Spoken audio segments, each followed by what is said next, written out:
Exportação de carne bovina em abril cresce 53,5%, de acordo com a BIEC. Colheita da segunda safra de milho no Paraná tem início adiantado. Simpósio Brasileiro de Solos Arenosos aborda recuperação e integração lavoura-pecuária-floresta. E mercado da soja e suporte de preços no Brasil no Agricultura BR de hoje. Olá, uma ótima tarde a você. Começamos agora mais uma edição do Agricultura BR. Que bom estar contigo e a partir de agora levar informações que melhoram a sua rentabilidade. Você já sabe, estamos aqui pelo Canal do Boi, transmissão também pela internet e também TV Imaculada Conceição. Grande abraço a todos, um excelente começo de tarde. Tarde que começa muito interessante, muito boa, porque nós vamos falar agora de um grande evento que envolve debate assuntos importantes para o desenvolvimento do país. Acontece em Campo Grande, desde esta última terça-feira, o terceiro simpósio brasileiro de solos arenosos. Esse simpósio reúne as maiores autoridades do país no assunto, produtores rurais e quem já tem a experiência de conseguir lidar e ter bons resultados com esse tipo de solo. É por isso que nós vamos para lá agora, na sede da Universidade Estadual de Mato Grosso do Sul, na UEMS, onde a repórter Kaile Rodrigues nos traz as primeiras informações desta edição do Agricultura BR. Boa tarde, Kaile.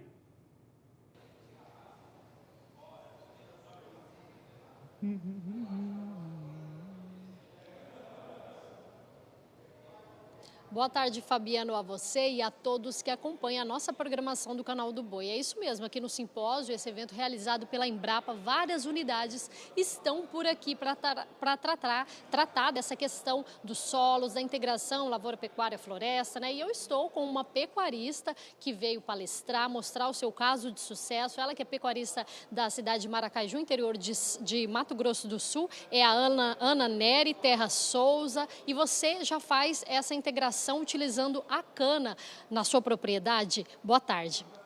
Boa tarde, é um prazer estar aqui com todos vocês e fomos convocados para estar aqui junto nesse grande episódio, realmente que vale a pena, né, estar assistindo com muitos técnicos da Embrapa, nossos pesquisadores, né, e nós temos trabalhado um pouco com a cana também, integração agricultura, pecuária e cana, e temos tido os resultados excelentes, né, não temos avançado mais ainda, né, por questão realmente de entrega das usinas, mas é algo que tem compensado, tem nos dado uma lucratividade boa e o manejo dela, né, a gente tem uma pequena cooperativa junto, é muito eficiente. Cada pesquisa que a gente ouve aqui nos dá até vontade, né, da gente investir mais, porque ela aguenta um pouco mais de veranico, né, o que a gente tem bastante também na nossa região, né.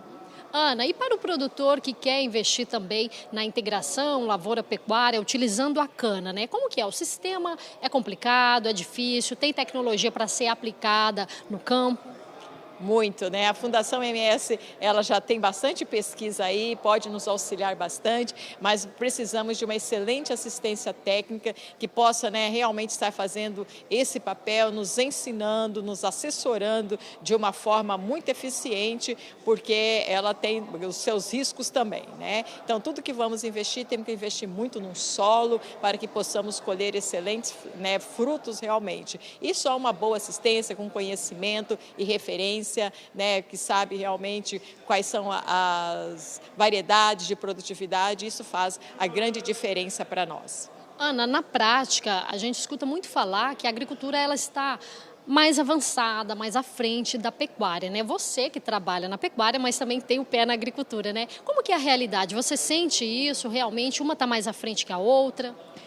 Sim, né? A agricultura, ela tem muita tecnologia, a pecuária parou um pouco, mas eu creio que, né, chegou o momento da pecuária, está avançando, nós estamos com algumas ferramentas muito interessantes, a Robatec está junto conosco dentro do nosso confinamento, a gente está medindo os nossos animais individual, vendo o índice, né, de ganho de peso, fazendo o desafio também entre os nossos raçadores para saber qual que nos dá a melhor cobertura, né, qual que dá o maior ganho, a lucratividade, né, quais são os bois ladrões, que a gente pode tirar no começo, não no final, e que a gente possa ter realmente uma lucratividade eficiente aí para que possa ter um retorno. Agora, é um casamento ideal, não adianta a gente falar só agricultura, né? A agricultura, ela dá aparentemente, mas numa frustração aí de veranico, né? Se nós estivermos realmente com uma boa braquiária em cima, né? A gente plantou uma soja em cima de uma pecuária, ela nos dá uma rentabilidade muito boa. Então, nós temos que olhar para um casamento. Uma pessoa só, ela vai só ter um ponto. Agora, um casamento, a gente constrói uma família. E assim eu vejo também a agricultura e pecuária. É uma construção no dia a dia, é uma família que a gente vai construindo. Ana, em relação à questão da variedade da cana que você utiliza na sua propriedade, qual que é, como foi a escolha? A escolha é toda, né, por conta do nosso técnico, né, é o Trevelin que nos dá assistência, né, então ele que trabalha tudo isso, e essa é uma parte, né, a parte da agricultura, quem decide é meu cunhado, né, que é o Artemio Júnior, então esse é um departamento dele. Eu estou aqui hoje, né, nesse simpósio como case, né, fui convidada como case, e falar também um papel da mulher, da mãe, né, e o papel da família realmente com todas essas tecnologias que temos aí, né, mas se nós não tivermos umas habilidades para gestar uma família, nós não teremos, né, produtividade nenhuma. Fabiano, a Ana tocou nesse ponto, né? E agora eu quero que ela comente um pouquinho, porque ela estava me contando antes da gente entrar no ar que a família toda de pecuarista, né? As filhas já estão fazendo a faculdade também, uma já terminou, já para entrar nessa geração aí, que é a geração futura para administrar a propriedade também. Ana, como que você vê essa questão de hoje dos filhos também estarem lado a lado do pai aí e tomando conta do negócio, dentro do agronegócio? Isso para a gente assim, é muito gostoso, né, de poder colher esses frutos, mas esse é um trabalho que começa desde uma gestação, né? Se nós trouxermos nossos filhos junto, tivermos paixão pelo que nós fazemos, né, e eles entenderem essa paixão, é o tempo que realmente, né, eles farão a sucessão, né? Temos tentado preparar nossas filhas para isso e elas já são definidas que elas retornam para as propriedades, né? Ana, muito obrigada pelas suas informações e seus esclarecimentos, tá? Muito obrigada. Obrigada, uma boa tarde, Deus abençoe. Fabiana, eu vou liberar a Ana, porque ela quer assistir as outras palestras, né? O dia todo aqui, o evento que começou ontem, nós do Canal do Boi estamos nessa cobertura, e aí tem muita coisa ainda para acontecer, tem muito pessoal bacana aqui, eu conversei já com alguns pesquisadores das unidades que vieram de fora, do Rio de Janeiro, do Rio Grande do Sul, a Embrapa Agropecuária, Oeste de Dourados, muita coisa para acontecer ainda. Daqui a pouco eu volto com outras informações, direto aqui da UEMS. Obrigado, Caio, obrigado pela participação. Acontece na sede, portanto, da UEMS, Universidade Estadual de Mato Grosso do Sul, sede em Campo Grande. Esse grande simpósio, terceiro simpósio brasileiro de solos arenosos, cobertura completa aqui pelo Canal do Boi, grandes autoridades no assunto participando e principalmente produtores rurais também falando da sua experiência, sempre é muito interessante e é uma informação que serve para pecuarista, que serve para o agricultor, então de olho aqui na nossa programação. Olha, de olho também nos dados que eu vou falar agora, porque na semana passada, exatamente há uma semana, eu falava a respeito das exportações brasileiras do complexo carnes e no caso dos embarques de carne suína, falava a respeito do que aconteceu no mês de abril. O mês de abril teve uma elevação nesses embarques em quase 50%. Hoje eu vou trazer os dados mostrando o que a BPA, Associação Brasileira de Proteína Animal, aponta para as exportações brasileiras de carne suína de todos os tipos, in natura e também industrializada. E a elevação fica muito clara. Também confirma a participação cada vez maior no bolo, naquele quantitativo, né, de compra de carne por parte de China e Hong Kong, que na prática é a mesma coisa. Vamos ver os números então, mostrando volume, mostrando também faturamento em relação à carne suína brasileira exportada de todos os tipos, volume de 58.100 toneladas exportadas, uma variação positiva de 44,3% para as exportações brasileiras. Quem cresceu também foi o faturamento, a receita da indústria frigorífica exportadora. Acompanhe comigo aqui os números em relação à indústria, no que ela faturou durante esse último mês de abril, exportação de carne suína de todos os tipos, totalizando 119 milhões e 700 mil dólares de faturamento, 27,6%. Amigos, vou falar uma coisa para vocês. Eu estou dando números aqui em dólares. Você viu que esse número ele já é em dólares muito mais elevado. Quando você trata isso em reais, quando você faz a conversão, aí os valores disparam, vão lá em cima. Então, realmente há um faturamento maior. Daqui a pouco, falo também a respeito das exportações de carne bovina, crescimento também muito forte, aí dados da BIEC. Aqui você confere nesse momento os dados de exportação de carne suína de todos os tipos, faturamento alto, receita extremamente elevada na indústria frigorífica exportadora do Brasil. E agora sim, eu mostro a participação de China e Hong Kong em relação ao que foi embarcado. Veja só que do total embarcado pelo Brasil, 27,7% foi para a China, 24,1% foi para Hong Kong, 7,6% para o Uruguai, e aí tem outros países, inclusive a Argentina comprando carne suína do Brasil, mas essas são participações menores, 3%, 4%. Mas aqui nós temos um dado que nos aponta para 52%, considerando China e Hong Kong junto, nós vamos ter ali uma situação na qual eles estão comprando mais da metade da carne suína brasileira exportada. Destaque aqui no Agricultura BR com os dados da ABPA.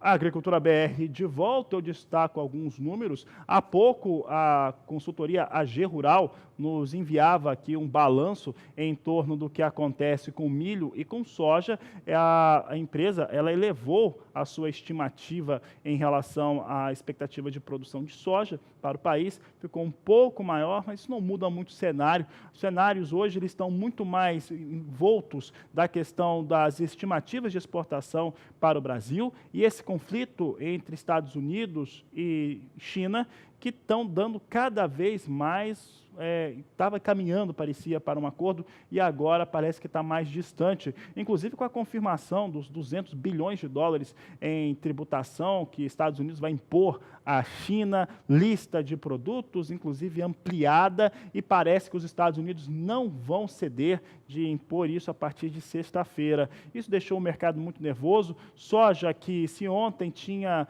uma estabilidade, pelo menos alta, falar alta para a soja é uma situação bastante distante ainda, mas pelo menos tinha uma estabilidade, hoje também tinha na abertura dos negócios, mas já inverte tudo, estava caindo bastante soja, caía mais de 5 centes de dólar, nós temos soja agora vindo de novo para estabilidade, está tendo variações com os negócios com a oleaginosa, posição de maio a 8 dólares 18 centes mais 4 bushel, tem poucos negócios já nessa posição, julho é que tem a maior liquidez, 8 dólares 30 centes mais 6 por bushel, também estável, agosto 8 dólares 37 centes mais 2, setembro 8 dólares 42 centes mais 2 por bushel, é o que nós temos aqui, as posições negociadas na Bolsa de Chicago, destaques aqui do Agricultura BR.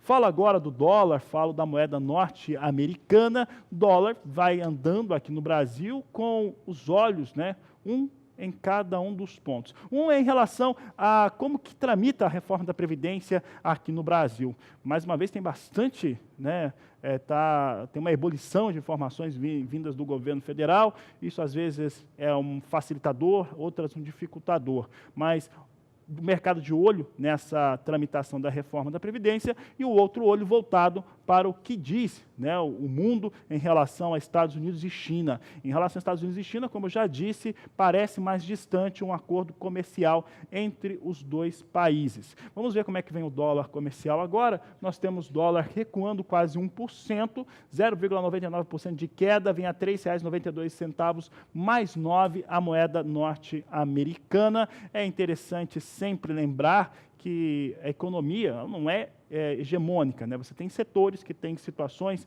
diferentes dos de outros. Nós temos vários dados que estão sendo apresentados no Brasil de setores diversos que vivem, às vezes, um cenário um pouco mais complicado, diferente do agronegócio brasileiro. Mas eu vou falar de dólar ainda, porque falando de dólar, a gente fala de mercado financeiro também, e esse é um assunto para Walter Pulga Júnior. Pulga, dados da economia nacional, né, são bastante heterogêneos, né, setores com dados a apresentar de maneira bem distante um do outro. Além disso, a política influenciando muito a economia nacional, inclusive o dólar. O dólar hoje cai 1%, Pulga. O que acontece hoje para dar essa circunstância para a moeda norte-americana no Brasil? Boa tarde, seja bem-vindo. Boa tarde a você, boa tarde a todos. Olha, os números logo no início da manhã mostravam uma perspectiva bem diferente do que temos agora. Mostrava continuidade de uma alta para o dólar e continuidade de uma queda para a Bolsa, como nós vimos no Brasil e em outros países do mundo nos dias do início dessa semana. Mas parece que os americanos estão agora fortalecendo sua posição frente aos chineses. Depois do anúncio de que os chineses recuaram em algumas propostas que os americanos consideravam já definidas nesse acordo comercial, depois desse recuo dos chineses, o presidente Donald Trump decidiu mesmo ir para a luta. E mais, agora há pouco ele disse, Fabiano, que ficará muito feliz em manter tarifa de 25% sobre 200 bilhões de dólares de produtos chineses. Aliás, ele fez uma mensagem através do seu celular, como sempre ele faz, dizendo que será muito bom para os Estados Unidos e ruim para a China. Bom para os Estados Unidos porque ele pretende arrecadar mais 100 bilhões de dólares com essa tarifação. No final de semana ele já anunciou que implementaria essa tarifação sobre uma grande quantidade de produtos chineses e, pelo jeito, vai mesmo implementar. De outro lado, os chineses caminham agora rumo aos Estados Unidos e tentam novamente retomar as negociações. Como isso vai ocorrer? Nós não sabemos, é muito difícil neste momento. Agora, diante desse quadro aí de um fortalecimento, a princípio, do governo americano na mesa de negociações, é o que o mercado sinaliza, e de olho ao que ocorre daqui a pouquinho lá no Congresso Nacional, Fabiano, quando Paulo Guedes, ministro da Economia, discute na comissão especial lá no Congresso Nacional a reforma da Previdência, o mercado reagiu positivamente. O dólar agora caía quase 1%, né? Baixava aí para R$ 3,92 mais 98. Então nós tínhamos o dólar em queda. O dólar variou muito, chegou a cair abaixo disso, chegou a R$ 13,92 mais 74, mas o fato é que o mercado vê com bons olhos essa perspectiva para o Brasil e talvez já interprete com uma perspectiva positiva o nosso comércio com a China, na medida em que esse acordo fica um pouco mais difícil. É por isso, provavelmente, que nós temos aí uma, vamos dizer, uma queda, né, acentuada, inclusive, no dólar e uma alta na Bolsa, né? A nossa Bolsa tinha uma alta agora há pouco de 0,95%, o mercado já trabalhava com alta, aliás, de quase 2%, né? Agora há pouco já passava de novo o índice Bovespa de 96.200 pontos, estava em 96.250 pontos, chegou a passar aí um pouco acima disso, foi a 96.300 pontos, mas no momento sobe cerca de 2%, 1,98%, uma recuperação frente ao que nós tivemos. Já na abertura, nós tivemos uma abertura em alta para os negócios na Bolsa, quando os analistas já esperavam hein, uma continuidade de baixa. O mercado é muito sensível a qualquer especulação e à interpretação no momento dos fatos. A Bolsa é um termômetro dessa especulação, por isso, a perspectiva de que o Brasil possa ter mais oportunidades no mercado chinês talvez tenha provocado uma certa euforia, né? Com um fortalecimento aí dos Estados Unidos nessa discussão com os chineses. A princípio, o mercado reage, como nós estamos vendo, em queda para o dólar, em alta para a Bolsa. Mas não é para esperar que isso se mantenha por muito tempo. Até o final do dia, muitas coisas podem acontecer e até o final de semana também, por isso sempre de olho na informação para planejar melhor o seu negócio, né, Fabiano? É com você. Tá certo, Walter Pulga Júnior, obrigado pela participação. Eu sigo por aqui, aproveito para conversar com alguns dos nossos telespectadores. Nós temos aqui Valdir Oliveira participando através da nossa página no Facebook. Obrigado, Valdir, pela participação nesse programa, nesta quarta-feira. Ele está comentando aqui agora como é que fica o Brasil em relação à China.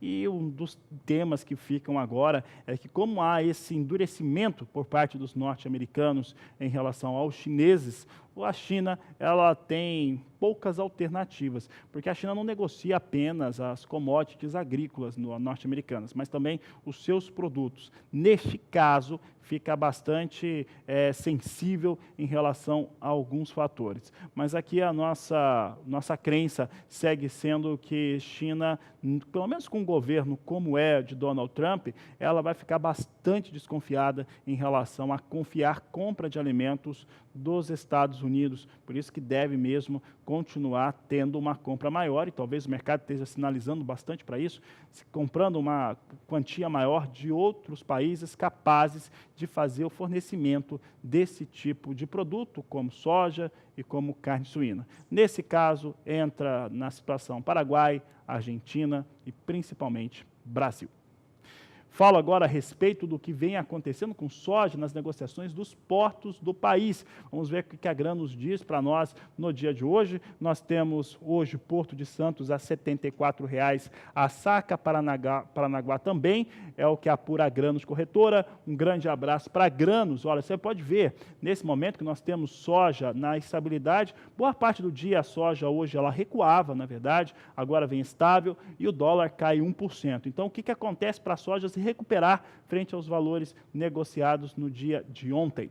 É o prêmio pago. O prêmio pago nesse momento pela soja nos portos está em 60 centavos de real por saca, portanto, mais interessante do que nós tínhamos nesse começo de semana. A Agricultura BR vai para um rápido intervalo comercial, daqui a pouco nós voltamos com mais informações. Vou falar das exportações brasileiras de carne bovina, números da Associação Brasileira da Indústria dos Exportadores de Carnes, a ABIEC, que nos mostra um forte volume embarcado e faturamento cada vez mais alto na indústria frigorífica exportadora. Aproveite para entrar em contato conosco, fazer como o Valdir fez, entre em contato através do Twitter, do Facebook e também pelo WhatsApp. O número é 67996562266, Agricultura BR, volta já! E até a próxima sexta-feira, Campo Grande é sede do 3º Simpósio Brasileiro de Solos Arenosos. Acontece na sede da UEMS de Campo Grande. É um grande evento, debate soluções, tem apresentação de artigos, o que a ciência tem tratado em relação a solos arenosos e por que ele tem que ser visto hoje como uma das possibilidades de melhorar a renda e de ter melhores resultados. É por isso que nós vamos para lá agora. Hoje quem está lá é a repórter Kylie Rodrigues e ela nos traz agora informações do que vai acontecendo por lá. Está bem próximo, né, aquele horário de intervalo, Kylie. Daqui a pouco o pessoal vai sair para almoçar. E a integração lavoura-pecuária tem sido bastante discutida durante esse evento. Quais são as informações que você traz agora, Kylie?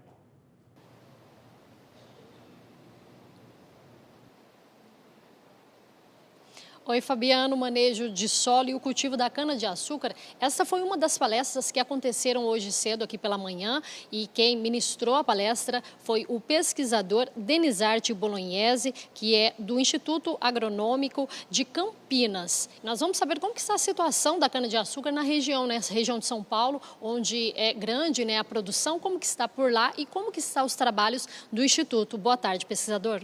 Boa tarde. Eu fico sediado em Ribeirão Preto, que é o coração da cana-de-açúcar no Brasil, né? Há um centro de pesquisa lá avançado de cana-de-açúcar já há mais de uma década.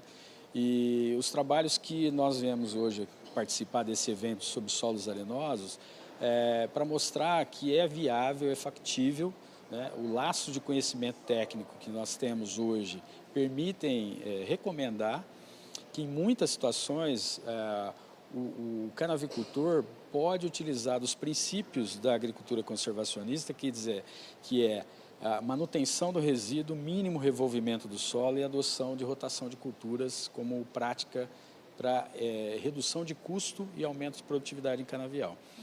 Nos trabalhos que a gente tem nos últimos anos em São Paulo, demonstram que 40% do custo de implantação do canavial pode ser amortizado, por exemplo, com o cultivo da soja na reforma. Se associado com a redução do preparo do solo, essa contribuição aumenta em pelo menos mais 15% a 20%. De maneira que hoje o produtor, a equação no setor canavieiro é aumentar a produtividade com redução de custo e com menos impacto. E é em cima dessa mensagem que os trabalhos da agricultura conservacionista têm contribuído para o setor. No solo arenoso, a cana-de-açúcar ela vai bem? O solo arenoso, pela baixa capacidade de armazenamento de água que tem, né, e a grande expansão que a cana teve na última década foi em solos de baixo teor de argila.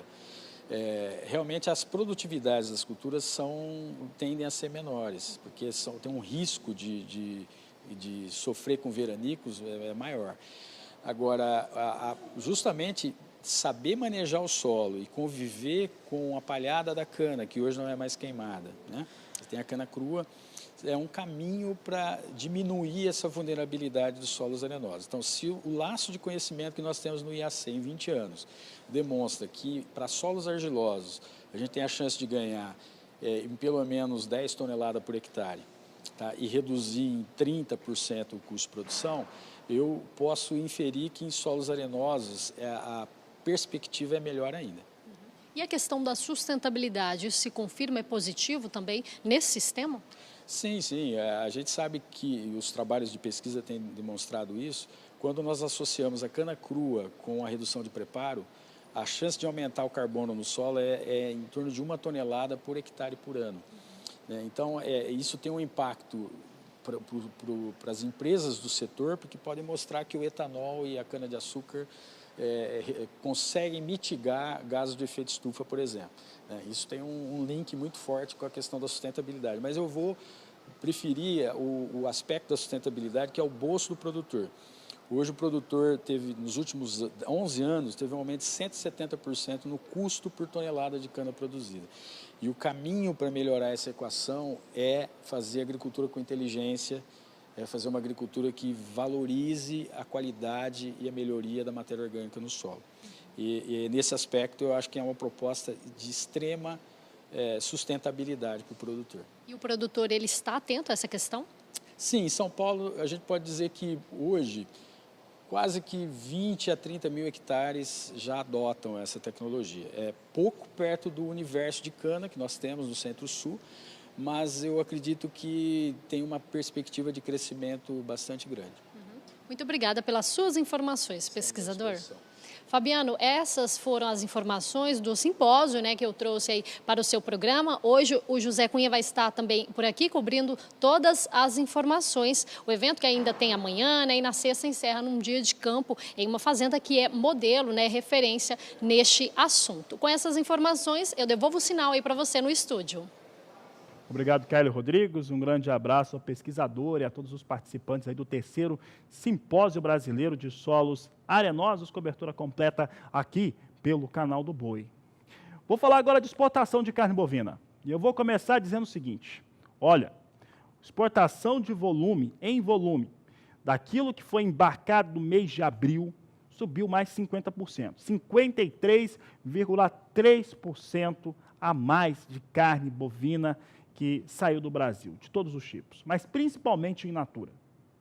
O faturamento, a receita da indústria frigorífica exportadora, e eu sempre divido, eu estou falando de valores em dólares. Em dólares, comparando abril de 2019 com abril de 2018, a alta é de 43,3%. E esses dados quem deram foi a própria ABIEC, Associação Brasileira da Indústria Exportadora de Carne. Portanto, faturamento muito mais alto em relação ao que aconteceu no mesmo período do último ano. Veja comigo, então, como é que ficaram esses números fechados para o mês de abril. Um total embarcado de carne bovina de todos os tipos de 132.855 toneladas, uma alta de 53,5%. O faturamento da indústria frigorífica exportadora chega a 502 milhões e 100 mil dólares. A alta é de 43,3% para este período, é o que nós destacamos aqui em relação às exportações do mês de abril, dados divulgados pela ABIEC. O que a ABIEC aponta é que tivemos o melhor mês de abril desde 1997. No quadrimestre, teve também uma elevação importante em torno daquilo que aconteceu com os embarques brasileiros de carne bovina. Olha só, considerando os 4 primeiros meses do ano, a alta no volume foi de mais de 10%, enquanto que o que foi faturado por essa indústria frigorífica chega a pouco mais de 3% em relação àquilo que acontecia ao primeiro quadrimestre do ano passado. Você vai conferir comigo agora no gráfico como é que está essa situação. Nós temos aqui 538.523 toneladas de carne bovina embarcadas no primeiro quadrimestre do ano, 11,7% de alta. O faturamento dessa indústria frigorífica foi de 2 bilhões e 10 milhões de dólares, uma alta de 3,1% para a alta, né, essa elevação em relação ao faturamento com carne bovina exportada pela indústria frigorífica do Brasil.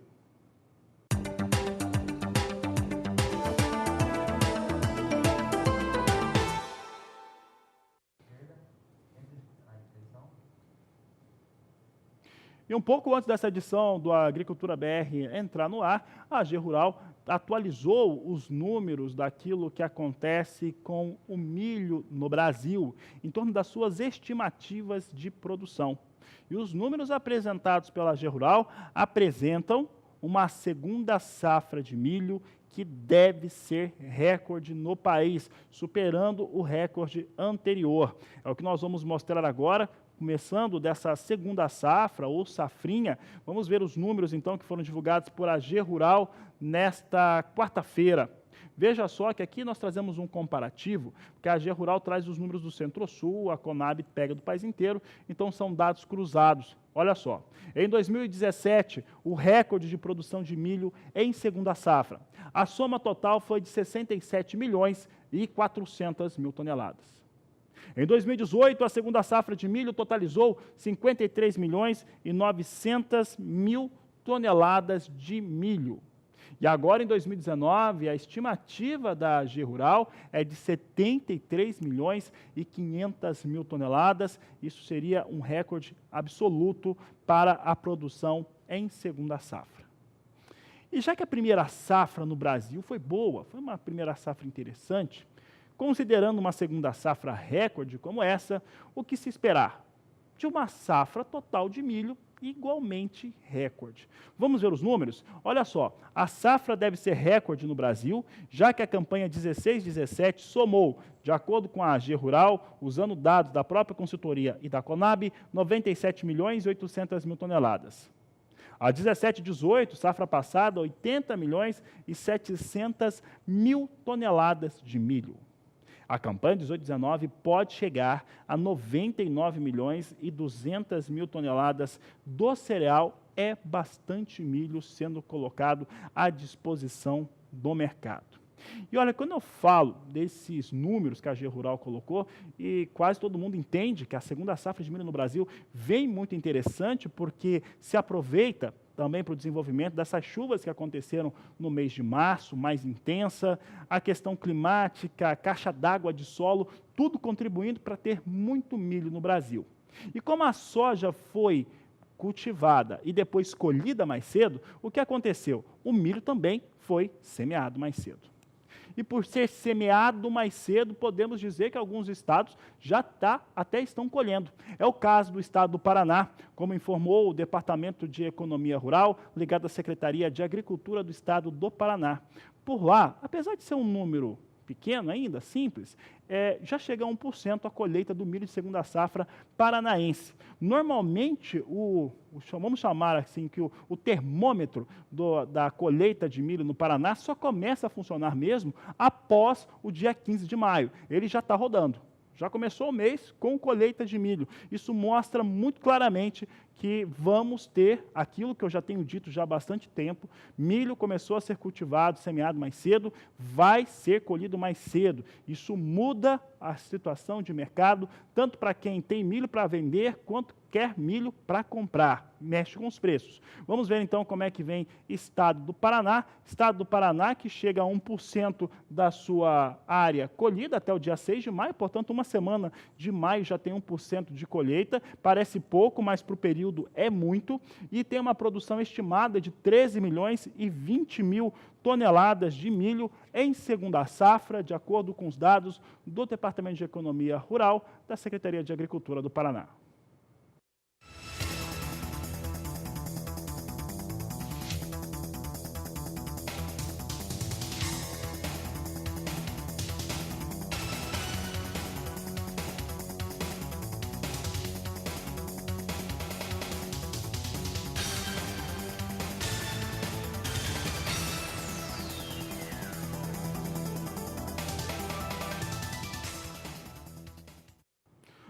Nada anda bem em Chicago, né? Com as situações criadas por esse conflito comercial com China, Estados Unidos tem números baixos. Eu posso falar que estão baixos para soja, para farelo de soja, para óleo de soja, para trigo, para milho, e milho vem caindo de novo, vem com cerca de 2 até 3 centos de dólar em recuo neste momento, é o que nós registramos aqui no Agricultura BR. Posição de maio, 3 dólares 55 centos mais 2 o bushel, julho 3 dólares 62 centos mais 6, setembro 3 dólares 70 mais 6, e a posição de dezembro 3 dólares 80 centos mais 6. Assim vem os negócios com milho na Bolsa de Chicago. A situação é bastante difícil lá para os norte-americanos. É importante ressaltar que há também uma questão interna nos Estados Unidos que pressionam os preços em torno principalmente do soja e milho. Como tiver aquelas chuvas, áreas alagadas, pode ter atraso, mas esse atraso não deve afetar soja, deve afetar milho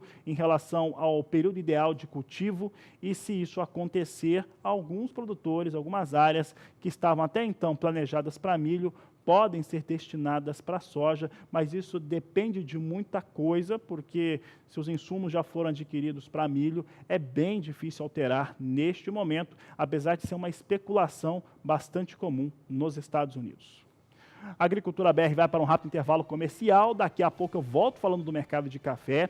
Vou falar também de uma questão política relacionada ao produto, já que se tem um debate muito claro entre produtores e também governo para chegar a um outro patamar, um novo patamar de preços mínimos para o café no Brasil.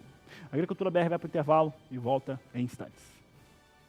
E o Agricultura BR traz agora em destaque o mercado do café.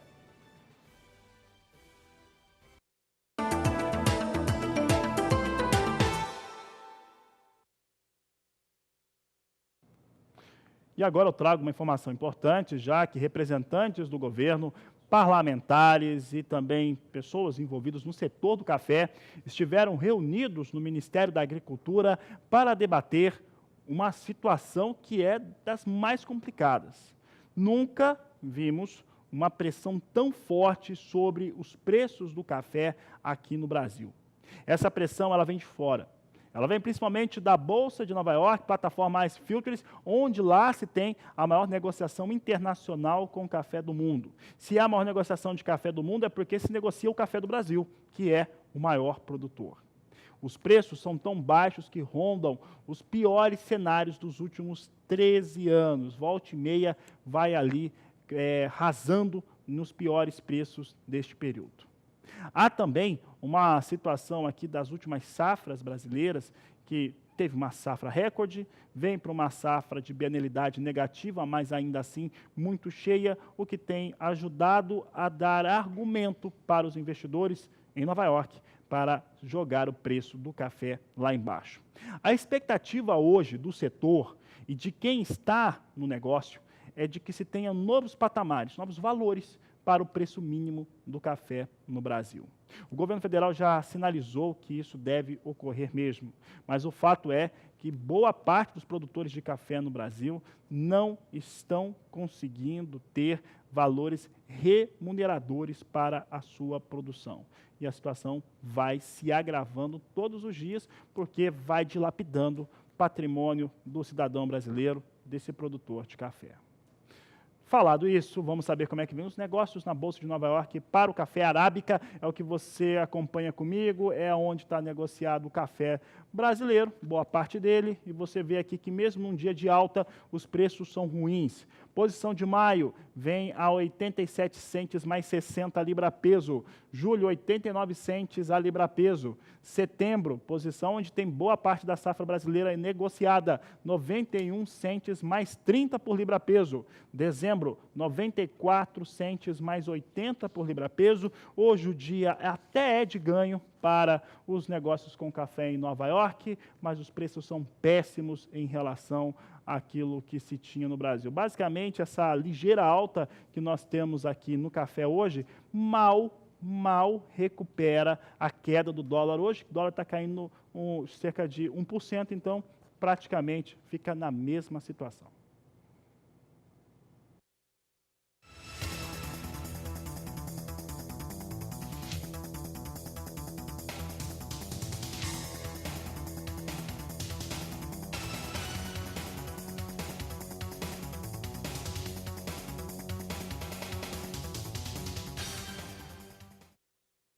E o presidente do Instituto Brasil-China, Thomas Lau, foi até os nossos estúdios em São Paulo e conversou com meu colega Walter Pulga Jr. a respeito do acordo comercial entre Estados Unidos e China e como que esse conflito afeta os negócios. Thomas, obrigado mais uma vez por ter vindo participar da nossa programação. O assunto do dia, da semana, aliás, o assunto do ano é a guerra comercial entre Estados Unidos e a China. E agora, a ameaça do presidente Donald Trump de aumentar a tarifação sobre produtos chineses. De outro lado, o recuo no acordo comercial que a China coloca na mesa, discussões desta semana. Eu pergunto, é um acordo mesmo muito difícil? Walter, primeiramente gostaria de agradecer esse convite novamente, né? Estar nesse programa, é sempre uma grande honra estar aqui. E é obviamente que esse acordo comercial Estados Unidos e China é uma guerra interminável, né? Você vê que é uma briga na hegemonia mundial. Hoje a gente tem esses dois grandes poderes liderando o mundo. E eu acho que o Brasil, na posição do Brasil, o Brasil tem tudo na mão, Pulga. A gente tem uns commodities, a gente tem a beleza natural que o Brasil tem, possui, e a gente tem um superávit, a gente tem uma balança favorável melhor do que qualquer país na América Latina. Ou seja, a gente vende mais produto do que a gente compra. O Brasil é um gigante. Sendo isso, essa primeira consideração, eu acho que o Brasil tem muito a ganhar com essa guerra entre os dois países. Vamos pegar o exemplo, por exemplo, da carne suína. O Brasil tem condições de estar oferecendo a carne suína, e não só a carne suína para a China. Você pega as grandes empresas chinesas que já estão estabelecidas no Brasil. Vamos pegar o exemplo do COFCO, ou da CAN. Eles mexem com a agricultura, os commodities, a soja, os grãos. Só que eles estão entrando também na parte do frigorífico. Então você vê como é que o Brasil tem um potencial gigante, imenso, e essa combinação... Tudo bem, tem essa briga Estados Unidos e China, mas essa combinação, o Brasil pode se favorecer dessa situação, Pulga. Ou seja, aumentar as suas vendas para o mercado chinês. Aumentar as suas vendas para o mercado chinês, e esse ano mesmo a gente vai ter um encontro dos BRICS, ou seja, é Brasil, Rússia, Índia, China e África do Sul. O presidente Xi já confirmou a sua presença no Brasil, ele está vindo para o Brasil no segundo semestre, nessa cúpula dos BRICS, e a ideia é realmente ter o Banco de Desenvolvimento dos BRICS. Ou seja, o Brasil, nessa história toda, eu acho que vai engrandecer financeiramente. Eu acredito que os aportes chineses financeiros e do Banco BRICS vai trazer um desenvolvimento econômico para o Brasil. Ou seja, diante dessa crise toda, o Brasil até que tem boas oportunidades. Sim, Pulga, a gente pega a América Latina, o Brasil é o maior país da América Latina. O Brasil, ele vende não só os grãos que eu falei, mas se você pegar a parte norte do Brasil, vamos pegar o exemplo da CCCC, que é uma empresa estatal chinesa. Ela montou o Porto do Maranhão. Se você pegar o Brasil, a China praticamente inverteu o Brasil do outro lado. Por quê? A gente vai estar agora com uma reunião no Mato Grosso do Sul, com o LIDE Mato Grosso do Sul. E lá no Mato Grosso, ele já tem um canal de distribuição para as rotas do norte, para o Arco Norte. Ou seja, Maranhão, e Piauí vai ser a rota na qual os produtos que os chineses querem, os grãos, soja, milho, vai ser o porto onde eles vão sair a mercadoria. E os chineses têm interesse nisso? Total interesse. Nós temos agora uma comitiva que chega na China ainda na próxima semana, da nossa ministra da Agricultura, Sim. tentando abrir as portas para frigoríficos brasileiros, aumentar e ampliar o número de frigoríficos com autorização para exportar para a China. Sim. Essa missão, ela é oportuna? Pulga, ela é oportuna. Obviamente, quando um governo representado pela ministra da Agricultura vai para outros governos, especialmente no governo chinês, eles recebem muito bem, eles entendem que aquela iniciativa é a iniciativa para realmente estabelecer bons negócios, dar credibilidade entre os dois países, embora o Brasil e a China já tenham esses 10 anos de maiores parceiros comerciais, e esse ano também completa 45 das relações diplomáticas, 45 anos dessas relações diplomáticas. Ou seja, o Brasil e a China já estão caminhando para e passo. Agora, obviamente, com uma ministra representando o Brasil e dizendo que a gente quer fazer novos negócios com a China, aumentando as vendas, isso para a gente, para o Brasil e para a China, acho que só tem a somar. Você tem também programado, através do Instituto Brasil-China, uma missão em julho. Sim, o que é essa missão? Uma missão de empresários? Na verdade, eu estou muito no campo do empreendedorismo, Puga. A gente trabalha dentro do Instituto Sociocultural, Instituto Ibra-China, mas a minha formação é do direito empresarial e a gente agora está fazendo uma parceria com uma incubadora, a incubadora Iglu, né? Esses startups aí dos jovens que têm aí ideias inovadoras e querem estabelecer novas tecnologias. Estaremos fazendo um grande evento no dia 11 de junho, no Centro Empresarial de São Paulo. Quem quiser se inscrever, está aberto para todo o país, toda a América Latina.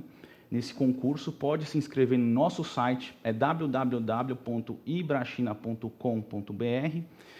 E no dia 11/6, a gente vai selecionar os 3 primeiros colocados dessas startups. Aqueles que forem melhor Os avaliados. melhores avaliados serão selecionados e essas 3 empresas, 3 pessoas, viajarão com a gente para Hong Kong, no maior evento de tecnologia da Ásia. E lá, o nome do evento é RISE. Então, todos os investidores chineses, japoneses, coreanos, que querem investir em novas tecnologias, e tem também tecnologia para o agronegócio, Puga. Isso pode fazer com que a empresa dele cresça demasiadamente. A gente pode trazer essas tecnologias para o Brasil. Então vai ser um intercâmbio de tecnologia na Ásia, voltado também para o mercado brasileiro, com base na nossa tarefa de intercâmbio profissional. Bom, você acaba de ouvir o Thomas Law. Acordo entre a China e Estados Unidos é difícil. Há uma boa oportunidade para o Brasil neste momento e há o Instituto Brasil-China que incentiva, estimula o empreendedorismo e a relação de empresários do Brasil com empresários chineses e de outros países também. Passamos o recado, Thomas? Sim, Puga, com certeza. Bom, eu agradeço a presença do Thomas Law aqui conosco. Vamos encerrando a entrevista e com vocês em Campo Grande. Aí ainda vamos falar muito desse acordo que não acontece entre China e Estados Unidos. Nós vamos para o intervalo comercial. Daqui a pouco vamos falar da comitiva brasileira que foi para a Ásia, liderada pela ministra Tereza Cristina e que tem também membros da CNA. Participe do Agricultura BR, mande sua mensagem, foto, vídeo no nosso WhatsApp. O número é 67996562266. Nós voltamos já. E até sexta-feira acontece na Universidade Estadual do Mato Grosso do Sul, em Campo Grande, o 3º Simpósio Brasileiro de Solos Arenosos. Quem está por lá e está conversando com as pessoas e trazendo informações aqui para a nossa programação também é o consultor de agronegócios do SBA, do Canal do Boi, João Pedro Curti Dias, que nos traz mais informações. Na abertura do Simpósio Nacional de Solos Arenosos, o chefe-geral da Embrapa Solos, Zé Polidoro, ele comentou a respeito das questões básicas que hoje afetam o setor, especialmente a questão de erosão. Então, em cima disso, vamos conversar com ele. Zé Carlos, obrigado por atender a gente. Zé Carlos, você falou muito a respeito do valor das perdas que se tem hoje com erosão no Brasil. Esse número vocês já quantificaram? Bom dia, João. Bom dia a todos. Nós, desde 1992, temos uma equipe que quantifica, né, em valores monetários o impacto negativo da erosão no Brasil, né? E esse valor, hoje, atualizado, se contar com todas as consequências que faz a perda de solo, né, ele chega a aproximadamente 5 bilhões de dólares ao ano. Quer dizer que são valores que estão saindo do bolso praticamente do produtor rural, né? Porque ali é solo, é insumo, né, que está sendo conduzido normalmente para as águas, né? E chega a ter consequências, por exemplo, na produção de energia elétrica. Já vista a Itaipu Nacional, que está tendo uma grande preocupação lá na Bacia do Paraná 3, né, em que o processo erosivo está diminuindo a capacidade de produção de energia de uma hidrelétrica daquele tamanho. Você imagina o tamanho do impacto da erosão. Então, a maior prioridade que eu acho que hoje a agricultura brasileira tem que ter, sobretudo em solos arenosos, é realmente conter o processo erosivo. E hoje no Brasil, o grande esforço, a grande expansão da fronteira agrícola estão nos solos arenosos. Os solos argilosos, na sua grande maioria, estão ocupados, ou com soja, com cana, com outros produtos. Nesse solo arenoso, o produtor rural tem que ter mais cuidado ainda na questão de conservação de água e nutrientes no solo? Muito mais, porque assim, os solos arenosos, em sua maioria, são latossolos, né, são neossolos, eles são solos profundos, são solos que têm muitas boas qualidades físicas para que se pratique a agricultura, principalmente a agricultura de alto rendimento, né? Entretanto, por serem arenosos, eles são solos considerados frágeis, ou seja, o manejo desses solos tem que ser baseado em práticas conservacionistas como prioridade. E olha, o mais importante é que há 40 anos, no mínimo, o Brasil produz conhecimento, tecnologia, de norte a sul do Brasil, que deve ser aplicada nesses solos arenosos, né? Agora, o produtor rural precisa de ter um apoio, precisa ter ferramentas para isso, né? Por isso que nós estamos trabalhando fortemente com os estados, principalmente o Mato Grosso do Sul, na elaboração dos seus zoneamentos agroecológicos. O zoneamento, na verdade, ele te dá diretrizes para você fazer o uso da terra adequadamente, para, né, obter produtividade com conservação dos recursos naturais de forma ordenada. Então, é uma ferramenta, né? Então, como eu disse, só 4 estados do Brasil, quando o Mato Grosso do Sul completar o seu zoneamento, terão um zoneamento agroecológico dos 27. E isso é até previsto por lei, porque realmente é uma ferramenta muito importante. Uma coisa que eu não mencionei, que é importante, um exemplo interessante, é o seguinte: por que eu tenho... o que o zoneamento traz? Ele traz informação de solos detalhada e do ambiente. Ele traz as interpretações em cima disso. Hoje, o zoneamento de risco climático, ele é feito numa escala em que você separa municípios, né? Então, ele é feito para o financiador, né? Ali, áreas de risco maior ou menor climático, você tem ali, né, um seguro maior, menor e tudo. Mas o risco climático tem que ser calculado pelo produtor rural. É ele que tem que saber o risco climático dele, porque ele é que corre o risco, né? Então, ele que assume o problema. Ele que assume o problema. Então não adianta eu ter, assim, é claro que tem que ter programas de seguro, de financiamento, tem que ter. Não é para política. O zoneamento hoje de risco climático é fundamental. Agora nós temos que avançar para produzir essa ferramenta em que o agricultor, aqui o Beretta até colocou que ampliou profundamente o número de estações meteorológicas, né? E então nós temos que ampliar profundamente o conhecimento daquilo que falta, que é dos solos, principalmente os solos arenosos. Que aí nós cruzaremos e criaremos ferramentas em que o agricultor, ao ter essas informações na mão, ele vai poder, eu tenho certeza disso, num futuro próximo, calcular o risco climático e chegar no banco com um projeto dizendo o seguinte: olha, eu sei o meu risco climático, então eu quero saber, eu quero negociar o meu seguro, né? E principalmente planejar e resolver o que plantar, quando plantar, escolher variedade, né? E estimar ali o investimento que ele pode fazer. E a bancada ruralista na Câmara Federal se prepara para votar a Lei de licença ambiental, o que pode trazer um facilitador para o produtor rural ter acesso a financiamentos. A discussão na Frente Parlamentar da Agricultura foi na base do o que é bom pode ficar melhor. É que as regulações ambientais são boas no papel e nem sempre para o homem do campo. O alerta foi feito pelo deputado paulista do DEM, Kim Kataguiri, que pela primeira vez foi à frente para discutir o assunto, que afeta diferentes fases de produção.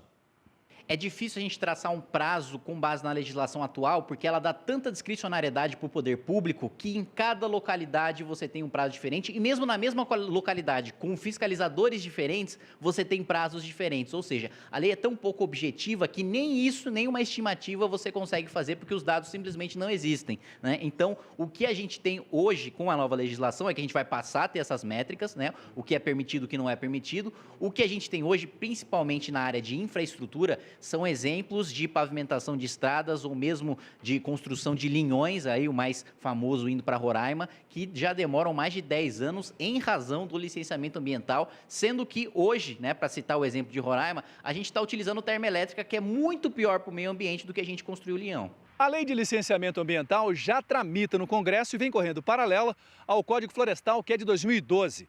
Segundo os parlamentares, se o texto for aprovado, terá dois poderes: o de destravar a produção do campo, acabando com a burocracia e também dando maior segurança jurídica ao meio ambiente. Outra linha de frente dos parlamentares do agronegócio é a aprovação da medida provisória 867 do Plano de Recuperação Ambiental. O produtor que não faz o cadastro ambiental rural não obtém financiamento para o plantio. O entrave do PRA hoje é que o Estado brasileiro não consegue implementar o sistema para receber as informações do PRA. Somente 9 unidades federativas do Brasil conseguiram criar programas para receber esse cadastro, o programa de regularização ambiental, de maneira voluntária pelo produtor rural. Então, o Estado não está preparado para isso e o produtor não pode ser penalizado pelo fato da inércia do Estado. Depois de ser aprovada na comissão especial na semana que vem, a lei de licenciamento ambiental ainda precisa ser discutida e aprovada na Câmara e no Senado.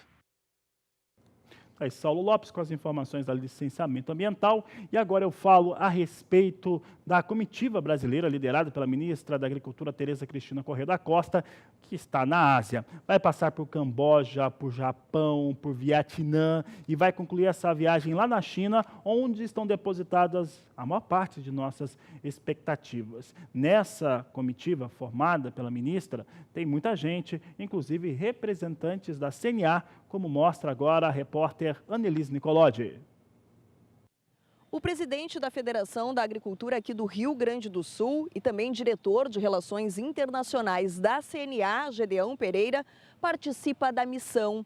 A viagem terá duração de 16 dias e passará por Japão, China, Vietnã e Indonésia. A intenção do governo é realizar uma série de encontros com lideranças e investidores estrangeiros. O objetivo é aumentar o comércio com esses países, principalmente nas proteínas animais.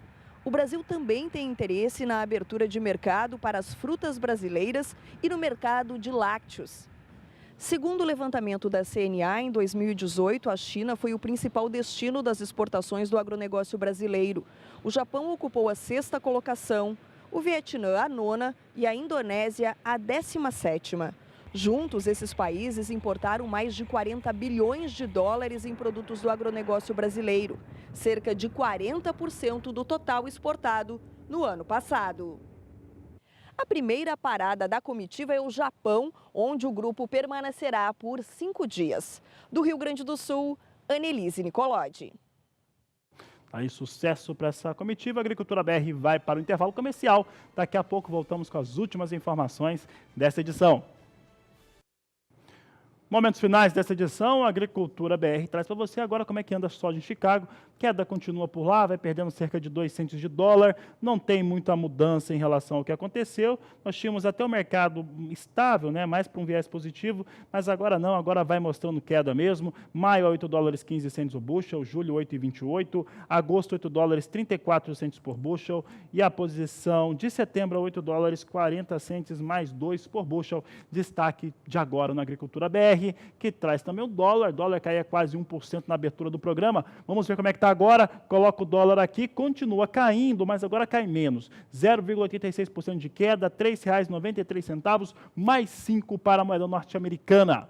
Mais informações, notícias do mercado, você confere logo mais às 17h20 na terceira edição do Agricultura BR. Essa vai ficando por aqui. A todos uma ótima tarde e até mais.